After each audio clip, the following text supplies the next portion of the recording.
Mi nombre es Olga Conde y soy la otra profesora de la asignatura de presentaciones eficaces. Voy a seguir con los consejos de la asignatura. Vamos con el consejo número 8. En el consejo número 8 os proponemos que os hagáis un análisis a vosotros mismos, ¿de acuerdo? Para incorporar esta información a vuestro mensaje y así llegar de forma más eficiente a las personas que os están viendo. ¿Por qué es tan importante analizarse uno mismo? Porque diferentes estudios se han analizado y han encontrado que la capacidad de comunicación de una idea o de un mensaje, cuando nosotros lo evaluamos estadísticamente, el 7% de la importancia de llegar a la otra persona viene en lo que estamos diciendo. El 38% de nuestra capacidad de influencia y de entrega de mensaje viene dada por la voz y cómo la utilizamos. Y un 55%, fijaros bien, un 55% depende de la actitud, la postura, el movimiento y todo lo que cae dentro del conjunto de lo que se entiende por comunicación no verbal. Entonces vamos a hacer un poco una vista en estos apartados. ¿Qué es lo que buscamos? Ha evolucionado muchísimo la forma de dar presentaciones, desde un estilo tradicional donde la gente estaba muy estática, hacía un mínimo de gestos, a un estilo más moderno, enfatizado por toda la influencia visual que tenemos a nuestro alrededor, donde la imagen del presentador o la imagen del orador es fundamental. Así tenemos presentaciones un poco más convencionales, faltas de movimiento frente a presentaciones más dinámicas, presentaciones caen mucho en el diseño de diapositivas con mucho texto, a presentaciones con menos diapositivas y mucho más visuales. Vamos a entrar en el aspecto de la voz. Es un instrumento, la voz es un instrumento y como tal instrumento nosotros le podemos afinar. Recordar que el 38% es la influencia de nuestra voz. ¿Qué podemos afinar en nuestro instrumento? Pues los 4 parámetros que tenemos en la voz son la potencia, es decir, el volumen. Nosotros podemos subir el tono de nuestro mensaje o bajarle cuando queremos enfatizar y hacer que la audiencia se acerque a algo más importante que estemos contando.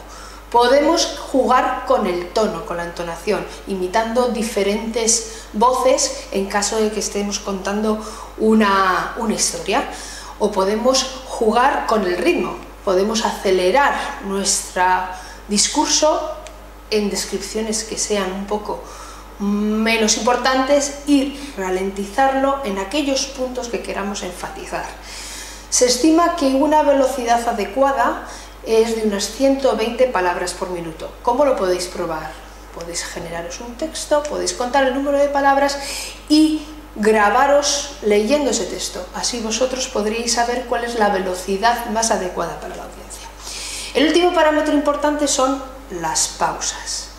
Las pausas son muy enriquecedoras a la hora de dar un discurso.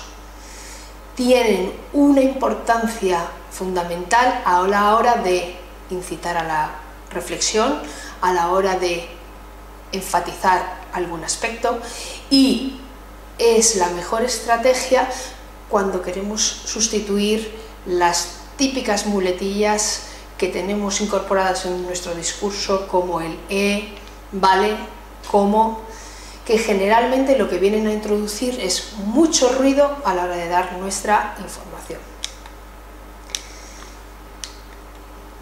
Está claro que hay que tener un poco cuidado con las pausas, hay que encontrar un término medio. No pueden ser muy cortas, porque lo que transmite es una idea de debilidad, una idea de inseguridad, ni tampoco demasiado largas, porque lo que hacemos es adormecer a la audiencia. Entonces,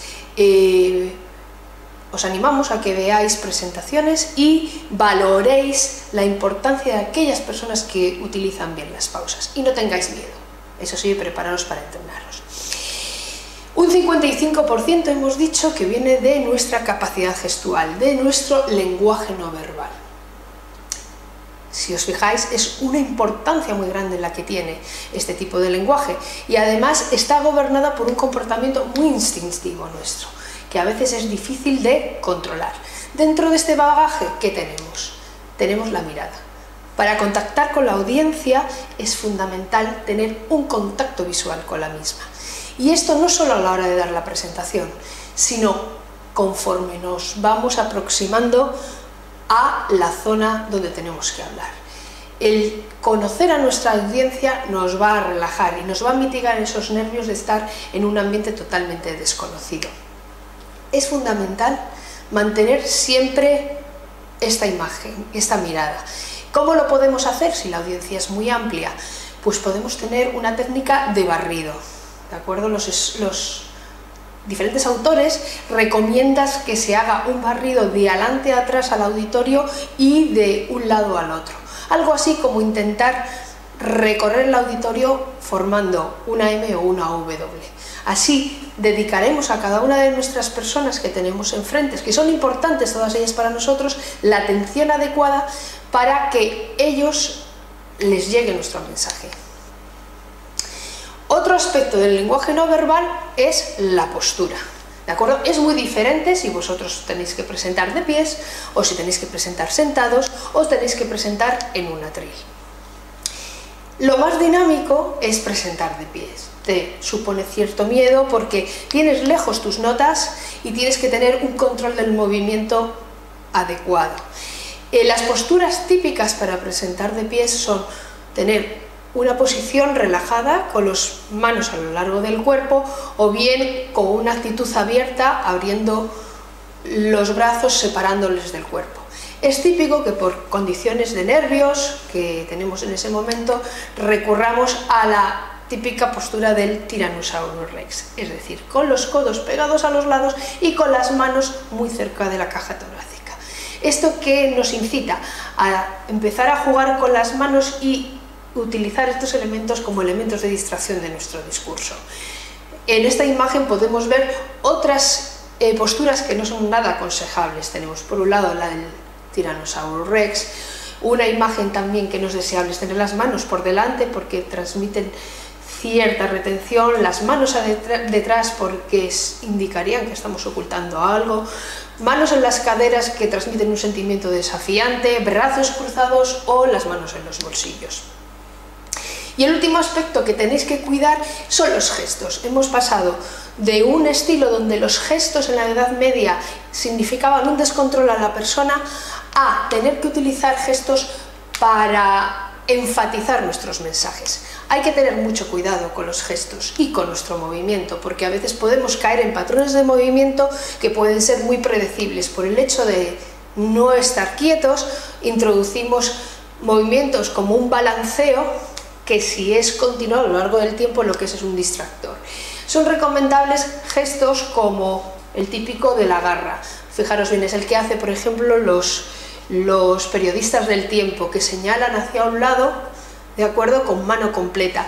Es interesante también utilizar las manos cuando queremos contar diferentes etapas de un proceso, o jugar con nuestras manos para definir las diferentes fases de una presentación o las diferentes fases en un proyecto, o también subir y bajar cuando estamos hablando de incrementar y decrementar.